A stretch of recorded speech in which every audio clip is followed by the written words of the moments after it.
우리 성도님들 한 여섯 동안 평안하셨습니까? 우리 하나님 말씀 제가 올려놨습니다. 우리 요한복음 5장 28절 29절에 있는 말씀 우리 같이 읽어보겠습니다. 이를 시작. 이를 기히 여기지 말라. 무덤 속에 있는 자가 다 그의 음성을 들을 때가 오나니 선한 일을 행한 자는 생명의 부활로 악한 일을 행한 자는 심판의 부활로 나오리라. 아멘. 저는 지금까지 거듭난 생명과 관련된 그런 말씀들을 계속해서 드렸습니다. 거듭난 생명은 어떤 생명이라고 들으셨습니까? 거듭난 생명은 부활의 생명, 또 다른 말로 하면은 영원한 생명, 영생의 생명이라고 성경은 우리에게 가르쳐주고 있습니다. 오늘 우리가 읽은 이 말씀 요한복음 5장 28절, 29절은 두 가지 부활에 대하여서 우리에게 가르쳐주고 있습니다. 어떤 부활과 어떤 부활입니까?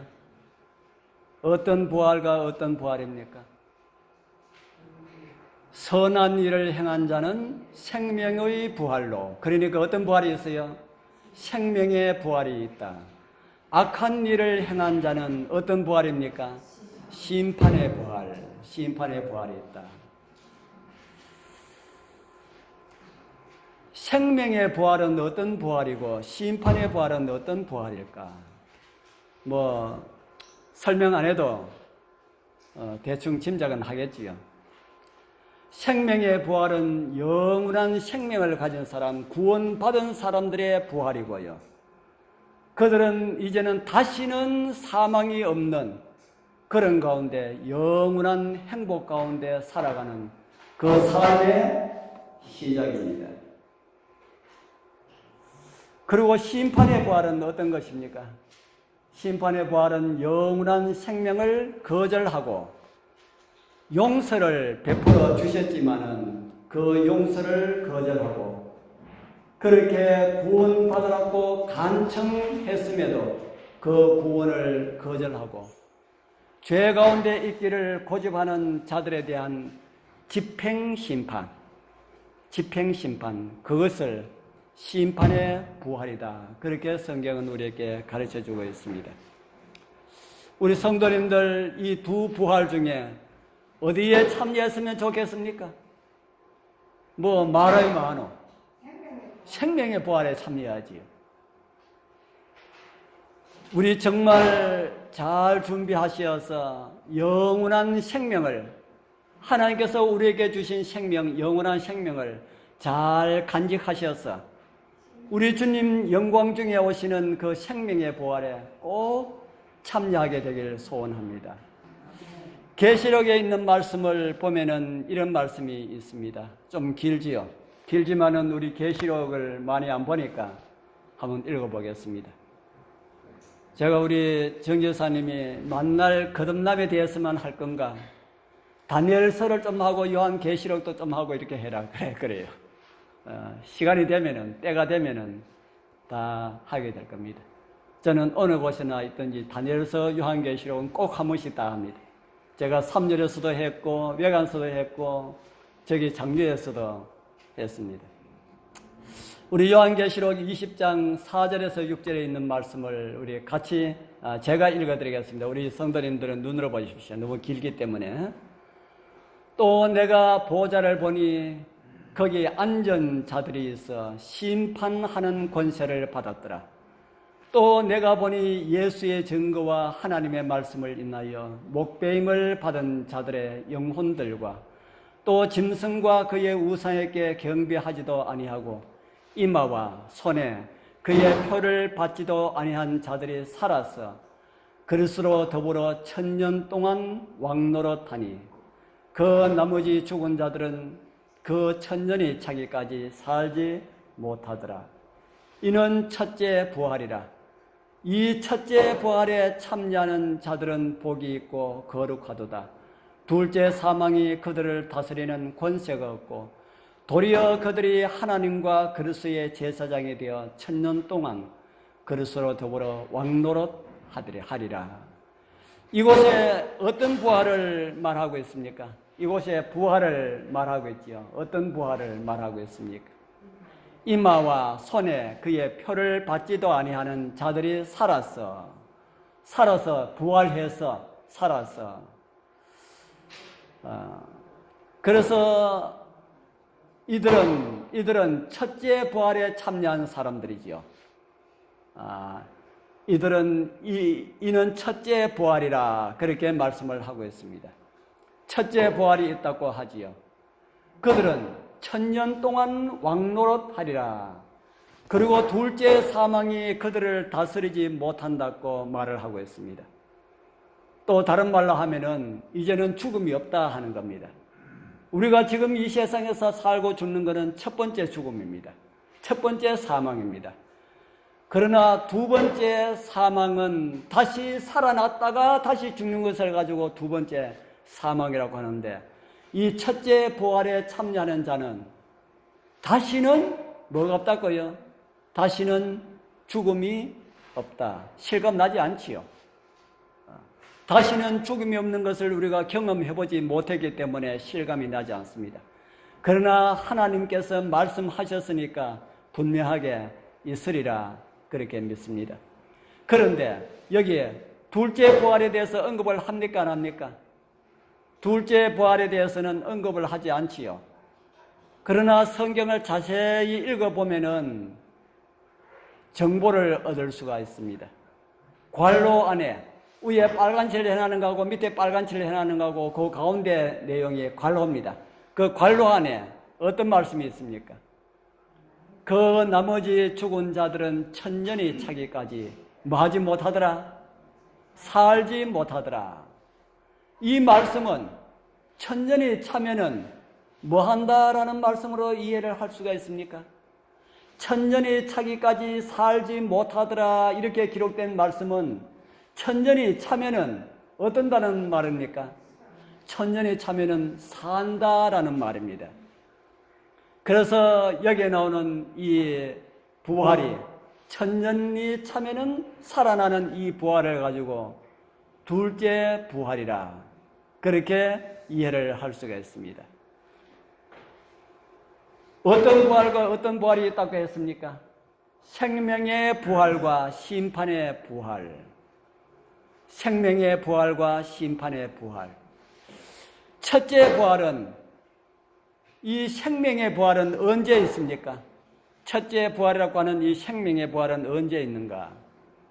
고린도서 15장 51절에서 54절에 있는 말씀이 첫째 부활이 언제 있을 것임을 우리에게 가르쳐 줍니다. 보라, 내가 너희에게 비밀을 말하노니 우리가 다 잠잘 것이 아니요 마지막 나팔의 순식간에 홀연히 다 변화하리니, 나팔 소리가 나매 죽은 자들이 썩지 아니할 것으로 다시 살고 우리도 변화하리라. 우리가 죽음을 보지 아니하고, 이곳에 두 무리가 있습니다. 죽음을 보지 아니하고 주님의 재림을 맞이하는 한 무리와 주님께서 오실 때에 부활한 두 무리에 대해서 우리에게 가르쳐주고 있습니다. 그래서 이곳에서 부활하는 그 부활이 첫 번째 부활이다. 이 첫 번째 부활에 우리는 꼭 참여해야 됩니다. 이 자리에 앉아 계시는 우리 모든 성도님들, 우리 꼭 참여해야 됩니다. 예, 할 수 있겠습니까? 할 수 있겠느냐 이런 질문 말고 해야 됩니다 그러면은 우리 모두 아멘. 제가 이 하동에 한 두 번 왔다 갔다 하니까 하동 이야기를 제가 자주 하는데, 그 우리 한 분이 제가 지난 화요일 날 제가 잠깐 말씀드렸던 그 서은미라고 하는 분이 이제 교회 나온 지 이제 얼마 되지 않았는데, 이분이 하나님께서 종을 통하여서 들려주시는 말씀은 누가 하든지 그렇게 하나님의 말씀으로 받아들인다 하더라고요. 그래서 언제는 그 교회 집사님 한 분이 나오셔서 말씀을 했는데, 그 말씀을 하나님께서 자기에게 주신 말씀으로 받아들였다. 그래서 그 말씀으로 너무 은혜를 받았다고 하는 그 말씀을 제가 들었습니다. 우리 성도님들, 이 앞에 앞으로는 제가 여러분들 많은 분들에게 말씀을 부탁해가지고 시키려고 합니다. 우리 집사의 직분을 받지 않아도 이곳에 나와서 하나님의 말씀을 전할 수가 있습니다. 어떤 분이 나와서 복음을, 하나님의 말씀을 전하더라도 하나님께서 오늘 저분을 통하여서 나에게 주실 말씀이 있다 하고 생각하고 믿고 그렇게 말씀을 들으면은 그게 하나님의 말씀이 되는 겁니다. 오늘은 별 시원찮은 사람이 서서 뭐 이야기하는 거 들으나 마나다 이렇게 하면은 안 된다 하는 겁니다. 어떤 사람이 서서 말씀을 전한다 할지라도 말씀을 전하는 것은 하나님께서 그 입을 사용하신다 이렇게 생각하면 다 하나님의 말씀이 되는 겁니다. 그래서 우리 성도님들, 오늘 참석하신 우리 모든 분들, 첫째 부활 아니면 우리가 살아서 주님의 재림을 맞이하는 그 자리에 꼭 참여하게 되길 축복합니다.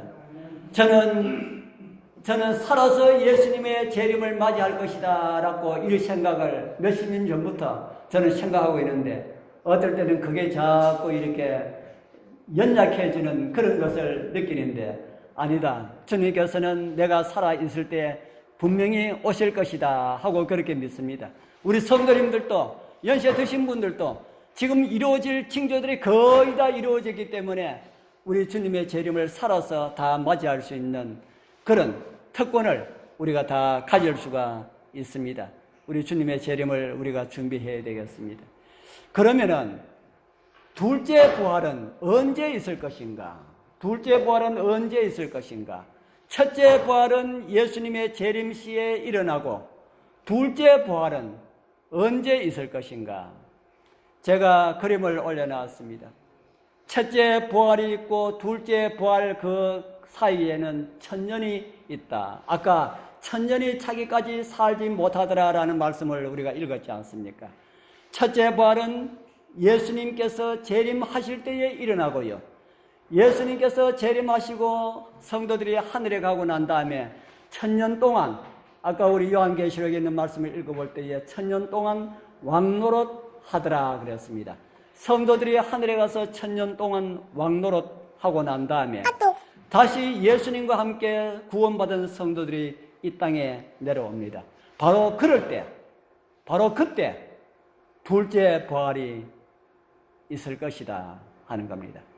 그때 둘째 부활에 일어나는 사람들은 다시 죽음으로 들어가게 되는데 왜 악인의 부활이 왜 일어날까 하는 겁니다.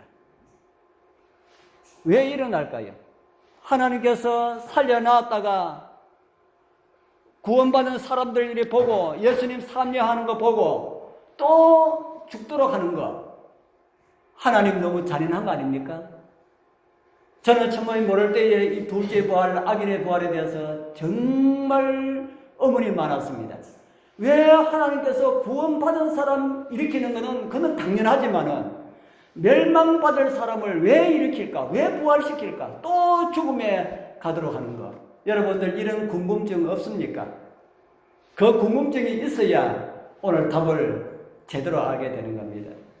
왜 악인의 부활이 있을 것인가? 라는 것을 오늘 조금 생각을 해보도록 하겠습니다. 먼저 예수님께서는 누구를 위해서 죽으셨는가 하는 것을 좀 생각을 해보겠습니다. 우리는 이미 거듭남에 관하여서 살펴보면서 이런 사실들을 다 들으셨습니다. 성경에 나타난 구원과 관련된 내용들은 다 법적인 용어들입니다. 왜 성경에 법적인 용어들을 사용하나 하면은 하늘 법정에서 선포되어야 할 내용이기 때문에 그렇다 하는 겁니다.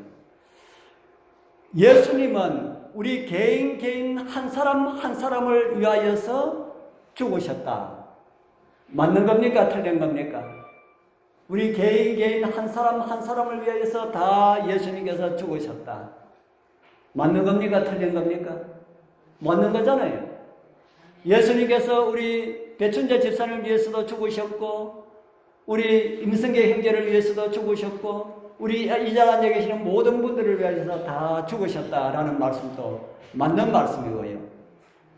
예수님은 아담을 위하여서 죽으셨다라는 말씀은 더 맞는 말씀입니다. 예수님께서 누구를 위해서 죽으셨다고요? 아담을 위하여서. 우리 성경에 기록된 말씀을 하나 보겠습니다. 고린도서 15장 22절. 우리 같이 한번 읽어보겠습니다. 아담 안에서 시작. 아담 안에서 모든 사람이 죽은 것 같이 그리스도 안에서 모든 사람이 삶을 얻으리라. 누구 안에서 모든 사람이 죽었다고 합니까? 누구 안에서요? 아담 안에서.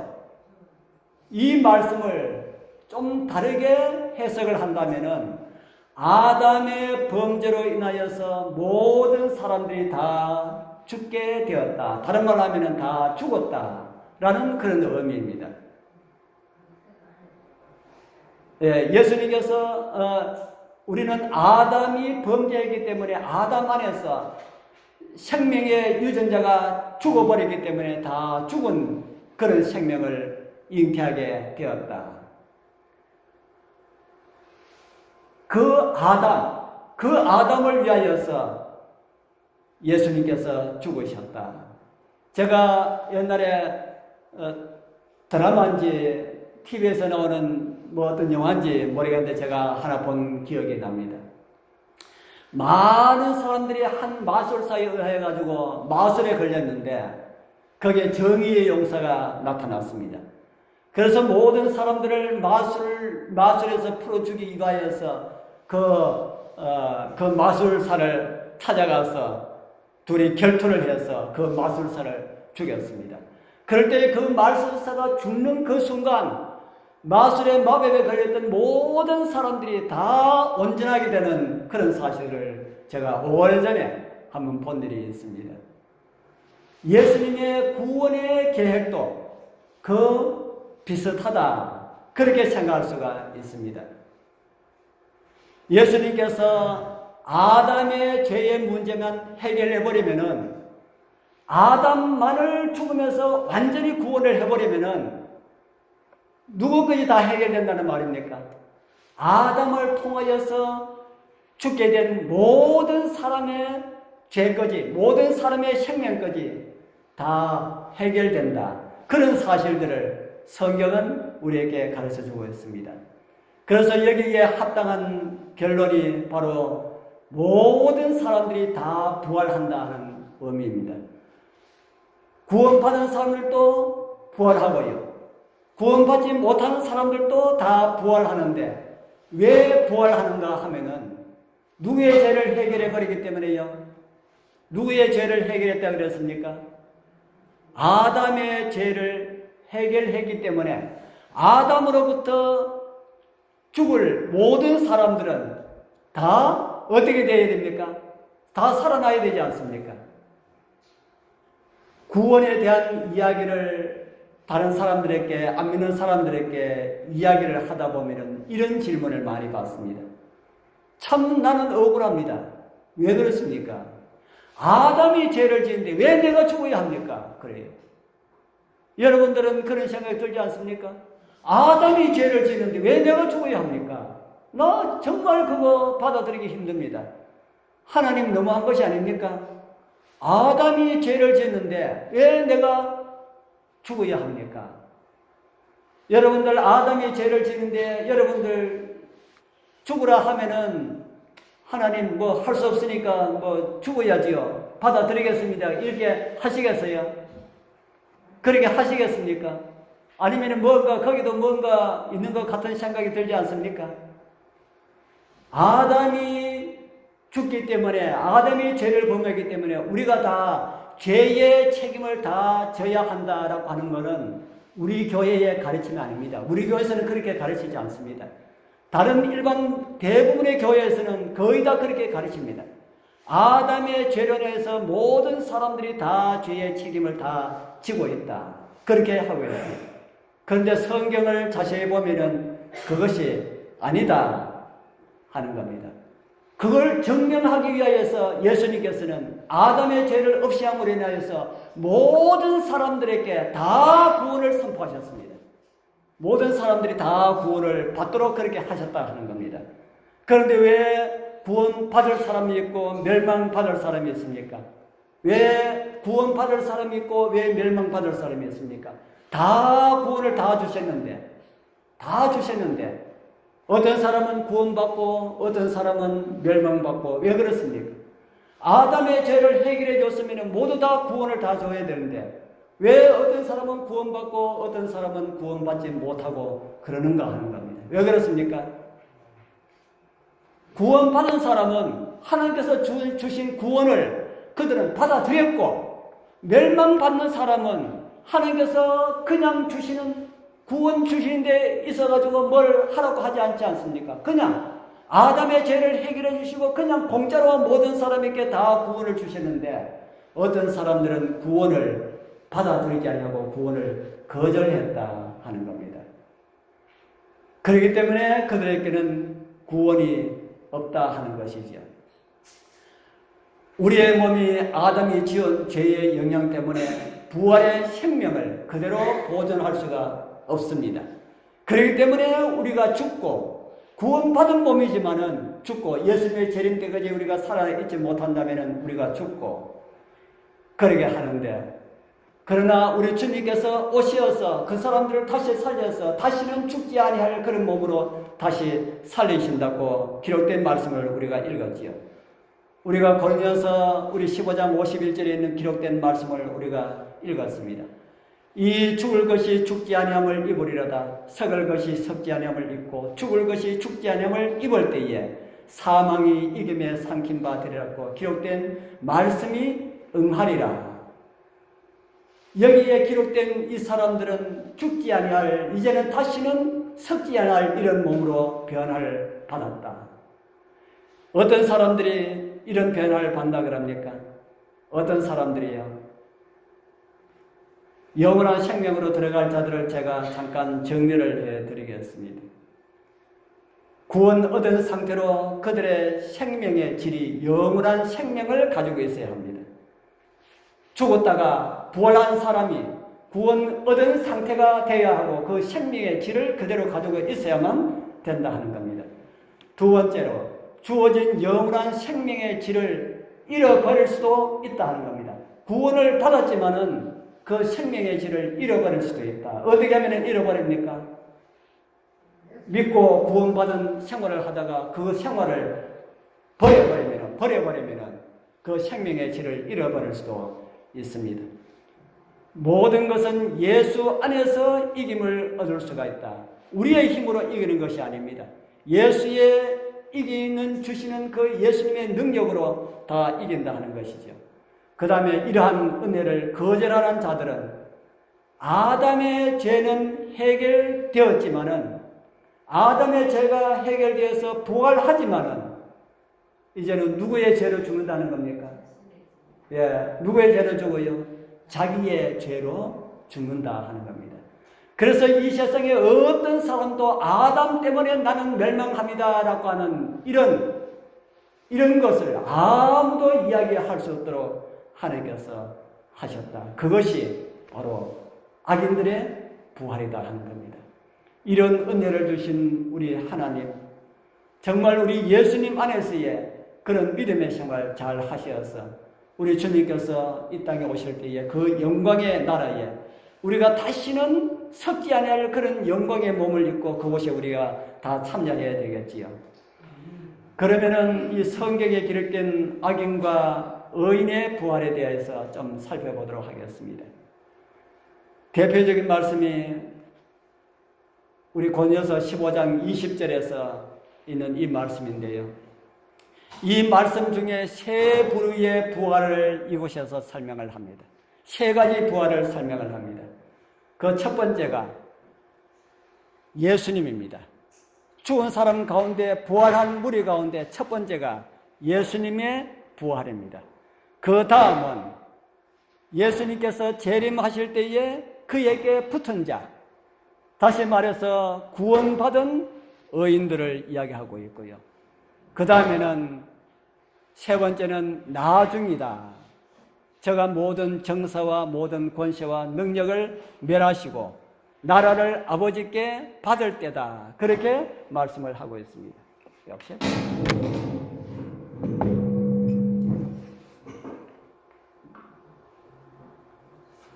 그리고 이 모든 부활들은 다 그 근원이 예수님의 부활이다 하는 것이죠. 그래서 천 열매라고 하는 그 말씀 속에서 우리는 이해를 할 수가 있습니다. 예수님은 천 열매. 그러면은 그 다음에 부활한 사람들은 무슨 열매라는 말입니까? 천 열매. 천 열매가 있으면은 두 번째 열매도 있습니까? 여기 자두밭이 많은데 자두가 처음에 빨갛게 익으니까 그 다음에 줄줄이 달아서 익더라고요. 예수님이 첫 열매고 그 다음에 부활한 사람은 두 번째 열매다 하는 겁니다. 그리고 세 번째는 심판받기 위하여서 일어나는 그런 사람들임을 성경은 우리에게 가르쳐주고 있습니다. 그래서 예수님이 재림하실 때에 모든 의인들이 부활하고요. 변함을 입고 공중으로 끌어올려서 예수님과 함께 있게 되고요. 그리고 모든 악인들은 예수님의 그 기운에 의하여서 이 세상에 예수님 재림 때에 모든 사람들이 다 죽임을 당합니다. 죽게 됩니다. 예수님의 그 광채를 보고 살 수가 없지요. 우리 성도님들, 우리 예수님께서 오시는 이 나라의 이 시간에 우리가 어느 쪽에 서야 되겠습니까? 우리가 기쁨 가운데 천사의 이 영접을 받으면서 이곳에 서야 되겠습니까? 예수님 그 광채가 두려워가지고 도망 다니는 이곳에 서야 되겠습니까? 우리를 향하신 하나님의 은혜, 누구에게나 값없이 주시는 이 구원을 경홀히 여기지 말기를 바랍니다. 그리고 모든 것을 정의하시는 그날, 영원한 죽음이 없는 그곳에 우리 오늘 참여하신 우리 성도님들 한 분도 빠짐없이 그곳에 다 참여하게 되길 축복합니다.